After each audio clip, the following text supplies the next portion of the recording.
¿Cómo están mis amigos de Educación Bolivia Online? Mi nombre es Darío Manuel Luna y hoy vamos a hablar sobre las capacidades o desempeños que los estudiantes del nivel primario tienen que desarrollar o conseguir después de un proceso de formación académica, es decir, durante toda una gestión escolar. Empecemos. Como ustedes sabrán, el Ministerio de Educación ha publicado mediante las redes sociales un nuevo texto mejorado sobre los planes y programas curriculares del nivel primario. De esos planes y programas del nivel primario estamos extrayendo este fragmento que habla sobre las capacidades. Recordemos que esos planes y programas hablan de las características del nivel primario, los enfoques y las metodologías. En este caso vamos a hablar sobre las capacidades porque hay maestros que todavía desconocen o no lo han leído el texto y por lo tanto también existen directores que a los maestros ya están exigiendo que sus planes de clase tienen que tener una relación con las capacidades que se encuentran en los planes y programas. En este caso vamos a hablar solamente del primer año de educación primaria comunitaria vocacional o primero de primaria como primera parte, digamos. Si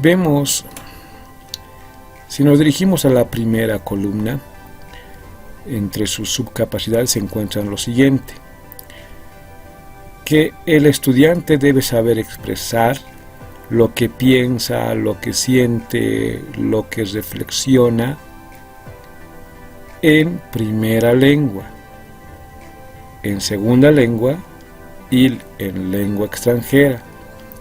Estamos hablando de su primera lengua en el área rural, el idioma originario, acompañado del idioma castellano y por último el desarrollo del idioma inglés.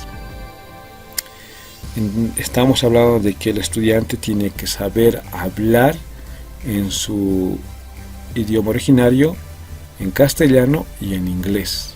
A eso se refiere. Entonces, después de toda una gestión, el estudiante tiene que saber hablar en estos tres idiomas, en estas tres lenguas. Ahora, no solamente debe saber hablar, también tiene que saber el estudiante escuchar. Saber escuchar, saber hablar, saber expresarse. Pero, ¿qué es lo que está sucediendo en la actualidad?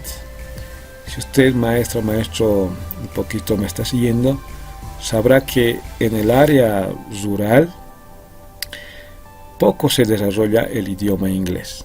Los estudiantes o hasta los maestros, podemos decir, no avanzan, no desarrollan contenidos en inglés, o si bien avanzan, pues los estudiantes no aprenden lo que es el idioma inglés, no hablan el idioma inglés. Y si hablamos de la primera lengua, el idioma originario, pues los estudiantes, hasta los maestros, toman la segunda lengua en el área rural, la segunda lengua como primera lengua, o sea, desarrollan las clases, los contenidos en castellano, las ferias productivas en castellano o las exposiciones. Entonces aquí estamos más o menos un poco equivocados y es por eso que me imagino que se ha redactado esta capacidad para que el maestro también tenga ya una orientación de que sí o sí tiene que desarrollar las tres lenguas y de manera coherente en el área rural como corresponde y en el área urbana como corresponde. De acuerdo a estudios se ha dicho de que en el área rural las tres lenguas se están desarrollando normalmente porque en las clases se habla en su primera lengua, que es el castellano, las exposiciones son en castellano y en las exposiciones sí se hacen algunas exposiciones en el idioma originario y también el desarrollo de la lengua extranjera, el inglés. Entonces por eso hay una observación, ¿no? ¿Por qué en la ciudad sí, porque en las áreas concentradas sí se desarrolla normalmente las tres lenguas y por qué en el campo, en el área rural, no se desarrolla. Entonces esa es la observación que se ha tenido y esa es la observación a la que tenemos que dar solución, y por eso está planteado así con esta capacidad. Vayamos a la segunda, a la segunda subcapacidad, vamos a decirlo así, que dice, si aquí el estudiante tiene que saber hablar y escuchar y hablar, pues acá el estudiante tiene que saber leer, pero tiene que saber leer con fluidez, no tartamudeando, deletreando o pronunciando sílaba por sílaba. Estamos hablando de que al final de la gestión escolar tiene que saber leer con fluidez, con entonación, elevar la voz, bajar la voz, con pausa, haciendo el uso de los signos de puntuación, deteniéndonos y vocalizando, ¿no? Vocalizar, no equivocarnos en la pronunciación, quizás no decir garraje, sino garaje, decir ladrillo y no radrillo, o algunas veces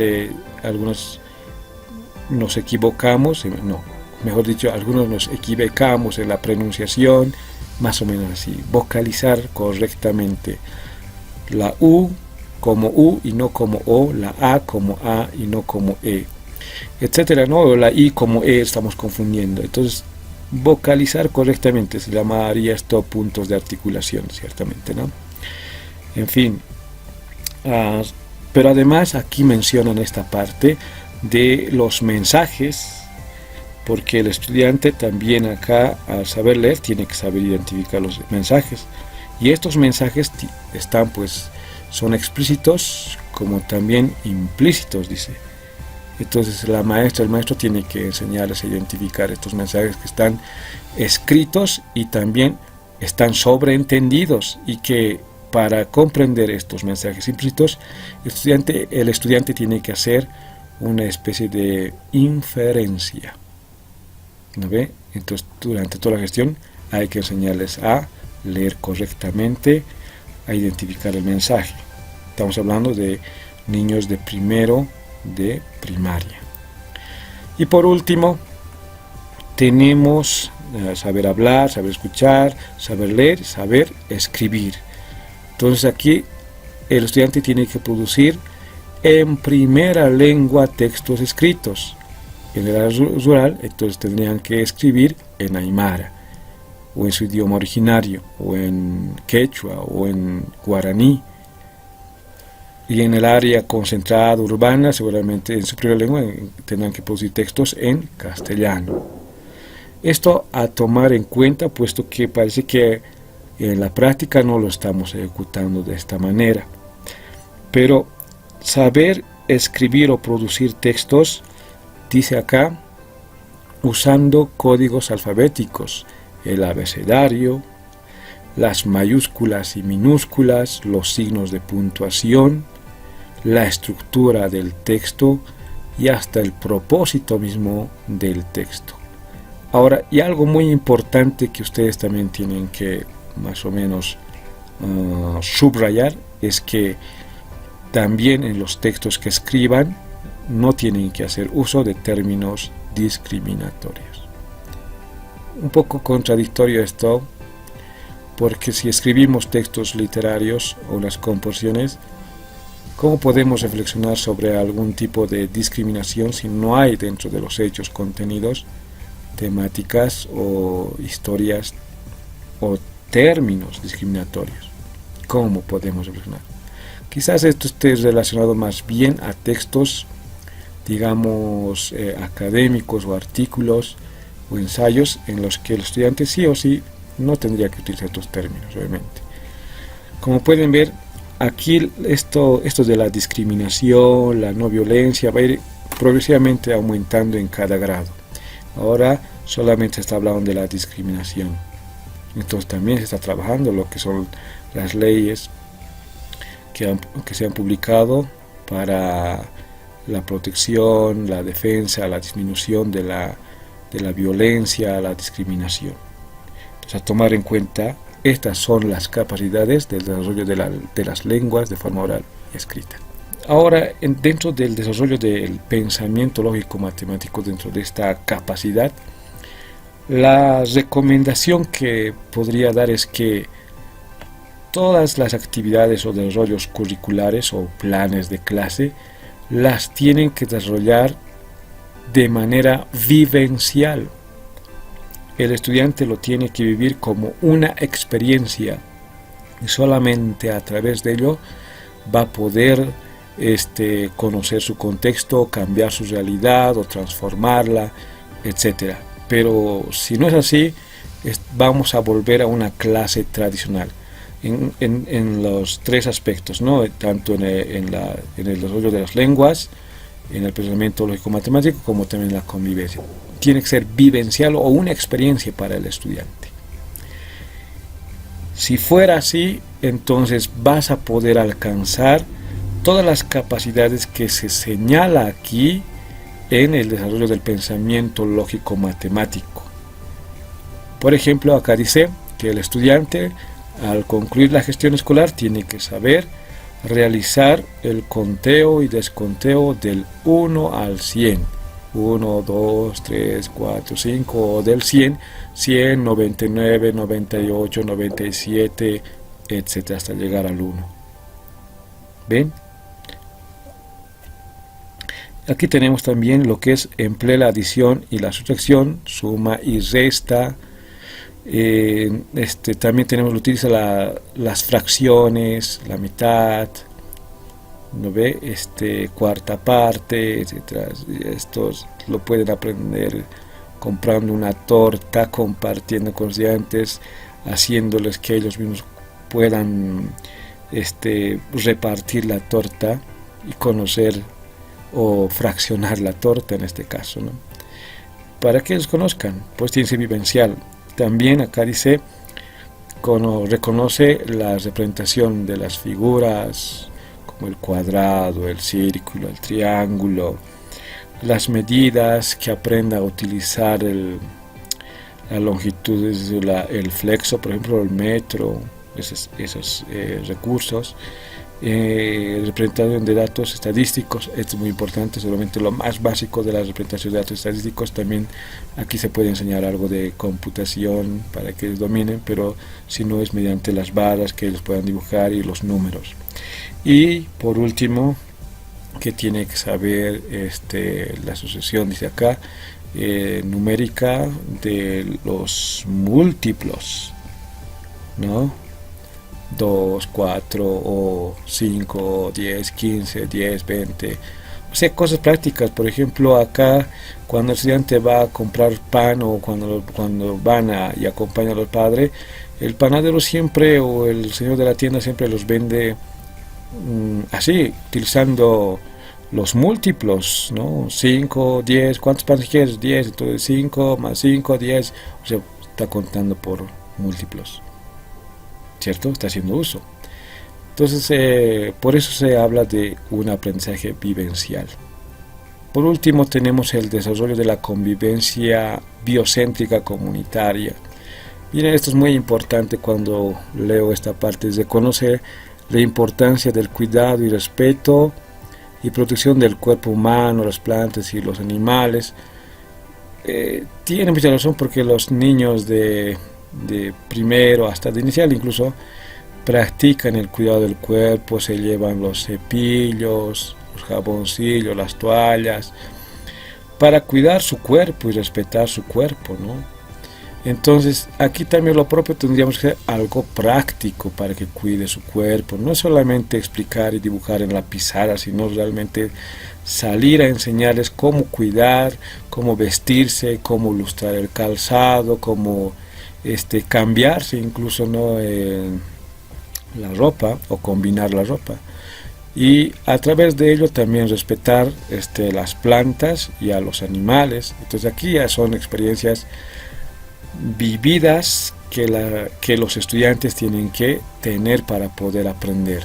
Cómo tendrán que salir, cuidar, hacer el arreglo del jardín, o tener un jardín, ir a un lugar donde existen o traer sus animales, o darles de comer a los animales, o hacer una campaña de colección de alimentos y llevar a todos los animales para que realmente aprenda a respetar y cuidar a los animales, a las plantas, a sí mismos, ¿no?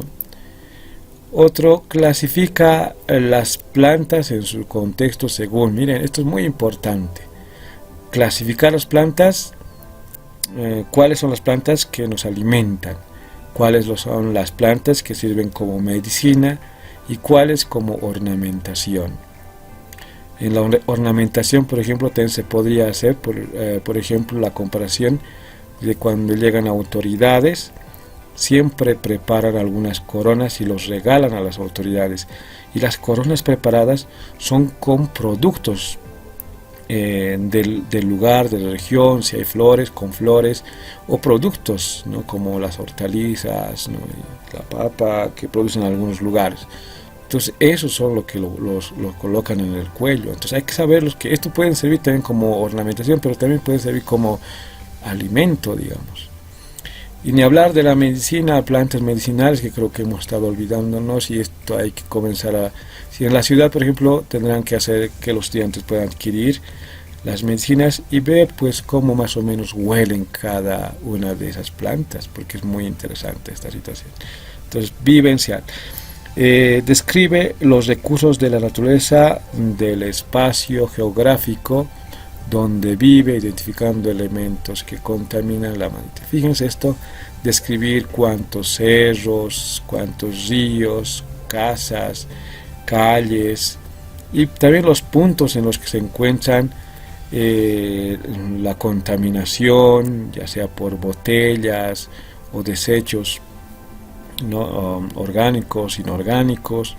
Entonces, ver esa parte para que el estudiante también reflexione, conozca su contexto y dé una solución, porque ya estamos de a poquito. Tal vez el primer año de primaria conozca, y el segundo, tercero, el sexto año ya tiene que dar la solución respectiva a toda esta problemática, pero no estamos hablando de que tiene que pasar 6 años, sino que dar una solución inmediata, si es que hay un problema así de contaminación, porque estamos hablando del respeto a la madre tierra. Y por último, reconoce la importancia del agua. Ven, aquí es muy importante así hacer el uso racional, dice, la conservación del agua. No podemos jugar con el agua, porque el agua ya no es solamente el agua vida, sino que el agua es medicina. Así tenemos que llegar a entenderlo. Entonces, ¿cómo podemos hacer que el estudiante valore el agua? Tenemos que hacer una práctica real de ver la misma contaminación del agua y las enfermedades que provocan. Pero estas son las capacidades que tienen que desarrollar después de un proceso de formación. Si ustedes ven los planes y programas, son varios contenidos y que fácilmente todas estas capacidades sí se puede lograr. Es más, se puede incorporar otras capacidades, pero imagino que el ministerio con su equipo ha debido tener también la posibilidad de decir qué o cuáles capacidades tienen que estar desarrolladas sí o sí en el estudiante. Pero son muchos los contenidos y hay otras capacidades más que se podría desarrollar. Entonces, estimados colegas o amigos, amigas, espero que les sirva esta explicación y también a tomar en cuenta para que ustedes ya puedan realizar su planificación o incorporarlo en el plan de clase como perfil de salida, ¿no?, de acuerdo al contenido que están tomando para el bimestre. Pues identificar una de las capacidades y listo, copiar, pegar. Y lo mismo también sucede cuando se hacen los exámenes objetivos o pruebas objetivas. Tienes que ver cuál de estas capacidades estás evaluando y pues colocarlo esa capacidad para que tenga relación. Igualito también se está pidiendo para que tenga relación en los planes de clase. Entonces, a tomar en cuenta. Y bueno, no se olviden suscribirse, visitar la página Educación Bolivia Online, pero también hacer comentarios, porque con los comentarios nos enriquecemos más. Nos vemos en nuestro próximo programa. Chao, chao.